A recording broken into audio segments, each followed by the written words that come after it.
10년째 손주 타령하던 어머니의 오열. 너희는 도대체 언제까지 준비만 할 거냐? 남들 다 안아보는 손주. 나는 죽기 전에 안아볼 수나 있는 거니?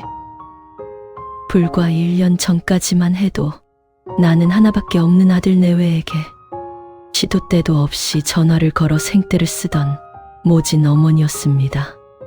결혼한 지 10년이 다 되어가도록 아이 소식이 없는 자식들을 보며 내 욕심에 눈이 멀어 며느리의 가슴에 수없이 비수를 꽂았죠.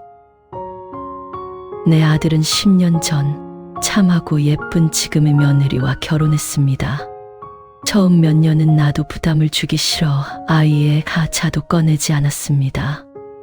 요즘 젊은 애들 다 자기들 계획이 있겠거니 꾹 참고 기다렸죠. 하지만 주변 친구들이 하나둘 손주 사진을 자랑하며 카카오톡 프로필을 바꿀 때마다 내 속은 까맣게 타들어갔습니다. 아기 계획은 없니? 나도 모르게 슬쩍 물어보게 되더군요. 어머니, 저희 준비하고 있어요. 조금만 기다려주세요. 그때마다 내 며느리는 웃으며 말했습니다. 그러기를 1년, 2년, 3년. 준비 중이라는 말은 어느새 10년 가까이 이어졌습니다. 나도 모르게 아이를 독촉하는 극성맞은 부모가 되어 있었습니다. 명절에 내려와도 생일 때 밥을 먹어도 내 입에서는 기승전 아이 이야기뿐이었죠. 언제까지 준비만 할 거야? 병원이라도 가봐야 하는 거 아니니? 내 싫은 소리가 길어지자 아들 내외의 발길도 뜸해졌습니다.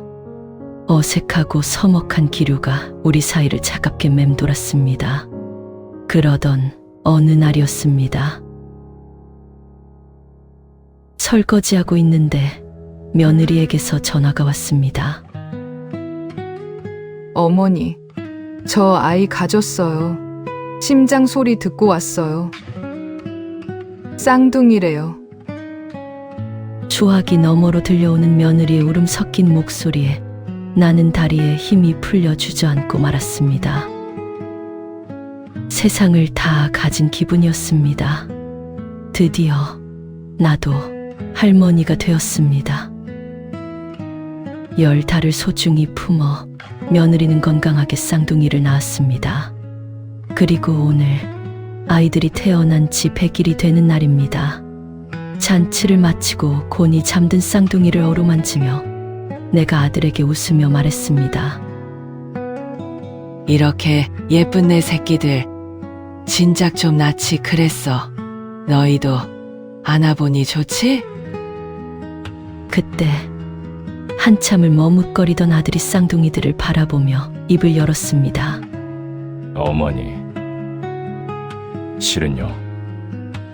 아들의 입에서 나온 이야기는 충격적이었습니다. 신혼 초부터 아이를 가지려 무던히 애를 썼지만 도저히 안 돼서 5년 전부터 시험관 시술을 받고 있었다는 겁니다. 그 힘든 주사를 몸에 매일 찌르면서 실패하고 울고 또 실패하고 울고 그러다 정말 포기하려 했는데 기적처럼 이 아이들이 우리한테 와준 거예요. 이럴 수가. 내 며느리가 그 무서운 병원 침대에 누워 홀로 몸과 마음이 찢어지는 고통을 견디는 동안 나는 그것도 모르고 손주 욕심에 주변 사람들 시선 때문에 그 가여운 아이를 다그쳤던 겁니다. 왜 진작 이야기하지 않았어? 내 원망 섞인 물음에 며느리는 붉어진 눈으로 답했습니다. 어머니 걱정하실까 봐요. 그리고 우리도 매번 안 될 때마다 너무 죄송해서. 순간 아들 내외에 그간의 침묵과 눈물이 한꺼번에 이해가 되면서 걷잡을 수 없이 눈물이 쏟아졌습니다. 그 작은 몸으로 얼마나 아팠을까, 또 얼마나 외로웠을까. 나는 며느리를 끌어안고 엉엉 울었습니다. 미안하다. 아가, 애미가 미안해. 아무것도 모르고 다그쳐서 정말 미안하다. 이 귀한 보물들 낳아줘서 포기하지 않아줘서 정말 고맙다. 며느리도 내 품에 안겨 그동안의 마음을 토해내듯 한참을 울었습니다. 자식의 침묵 뒤에 상상도 못할 눈물과 희생이 숨어 있었습니다. 그걸 너무 늦게 알아버린 못난 시어머니지만 남은 평생 이 아이들에게 지은 빚을 갚으며 살려 합니다.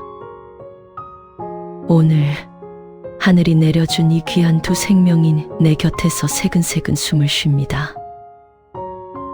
이 아이들의 숨소리가 내 삶의 가장 큰 축복이자 기적입니다. 사랑한다, 내 아들, 내 며느리, 그리고 내 예쁜 강아지들.